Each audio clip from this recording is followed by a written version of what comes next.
ایک اور واقعہ یاد آ گیا، میہ فارقین شام کا شہر تھا اور اس کا قلعہ تھا پہاڑ پر۔ 1 سال صحابہ اس کا محاصرہ کر کے پڑے رہے، خالد بن ولید جیسے فتح نہیں ہو سکے۔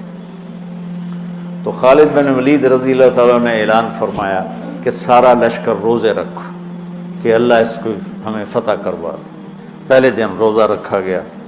خالد بن ولید افطاری کے لیے خیمے میں آئے تو افطاری کوئی نہیں تھی، تو ان کو خیال آیا غلام میرا بیمار ہوگا، انہوں نے پانی پی کے روزہ افطار کر لیا۔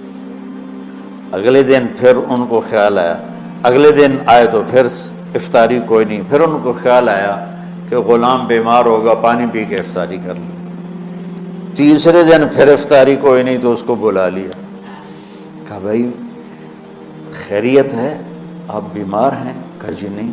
کہا میری افطاری نہیں ملتی مجھے۔ کہا جی میں تو روز رکھتا ہوں۔ کدھر؟ کہا جی خیمے میں۔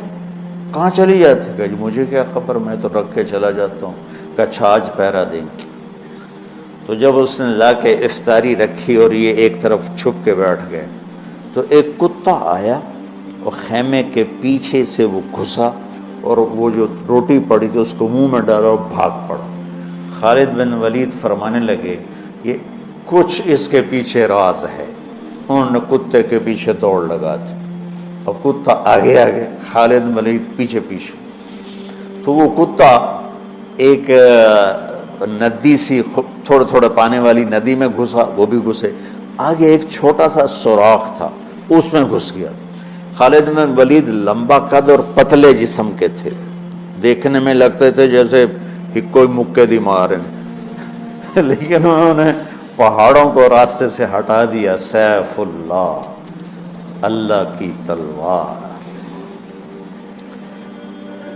زید بن آپ نے موتا کا لشکر بھیجا تو آپ نے کہا تمہارے امیر ہیں زید بن حارثہ، یہ شہید ہو جائیں تو پھر جعفر ہیں آپ کے چچا زاد، یہ شہید ہو جائیں تو پھر عبداللہ بن رواحہ، یہ شہید ہو جائیں تو پھر جس کو چاہو امیر بنا لینا۔ تو خالد بن ولید رضی اللہ تعالیٰ عنہ کی پہلی جنگ تھی یہ موتا، اسلام لائے اور یہ جنگ پیش آ گئی، صلح حدیبیہ کے بعد کی بات ہے۔ تو یہ موتا اردن میں ہے، میں وہاں 2-3 دفعہ گیا ہوں، 2 دفعہ گیا ہوں۔ زید بن حارثہ شہید ہو گئے تو جعفر تیار کیوں کہتے ہیں ان کو؟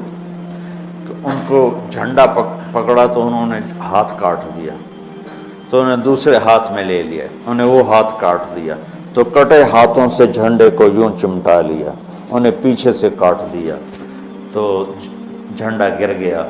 تو اللہ کے نبی مسجد نبوی میں بیٹھے ہوئے تھے اور فرما رہے تھے زید آگے بڑھ رہا ہے اور قتال کر رہا ہے اور وہ قتل ہوا اور وہ گیا جنت میں۔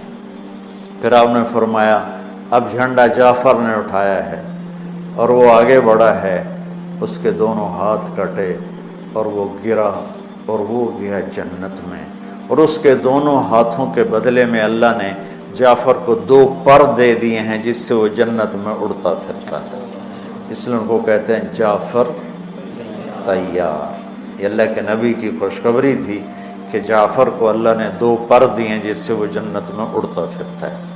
پھر آپ نے کہا اب جھنڈا اٹھایا عبداللہ بن رواحہ نے، وہ آگے بڑھا، قتال کیا، قتل ہوا، اور تھوڑے لمحے کے بعد فرمایا وہ گیا جنت میں، جھنڈا گر گیا، اب کوئی اٹھانے کی ہمت نہیں رکھتا۔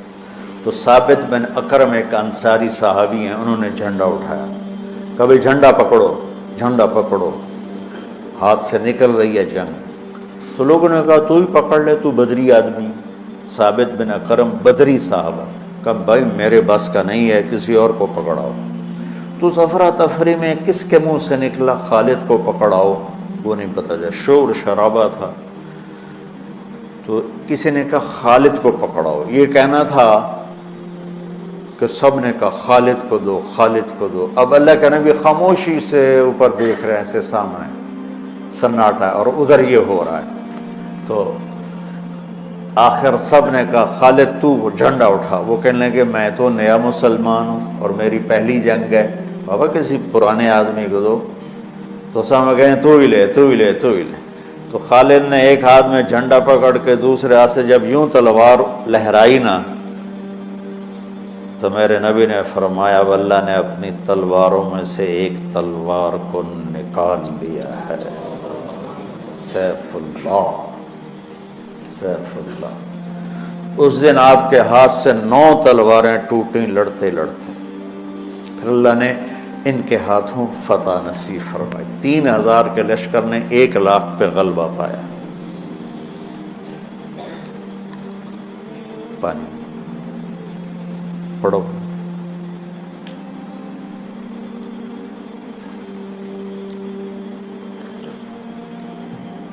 تو وہ اس سوراخ میں گھس گئے تھے پتلے تو چلتے رہے سے رینگتے رینگتے رینگتے رینگتے رینگتے وہ سوراخ قلعے کے اندر جا کے کھلا. اللہ نے روزے کی برکت سے ایک کتے کے ذریعے سے راستہ دکھا دی. تو حضرت خالد بن ولید نے کہا بھائی 100 آدمی تیار ہو جاؤ پتلے پتلے، آج رات فتح ہے انشاءاللہ. تو ان کو لے کے گھسے. صرف 88 اندر جا سکے، 12 ذرا تھوڑے سے ہیوی تھے وہ نہیں گھس سکے. تو 88 آدمیوں کو لے کر وہ اس سوراخ میں سے رینگتے ہوئے قلعے میں داخل ہوئے اور جا کے حملہ کیا اور اللہ نے دروازہ کھول دیا. اللہ نے فتح نصیب فرمائی. تو روزہ اور نماز دنیا اور آخرت کے کام بنانے کا وسیلہ اور ذریعہ ہے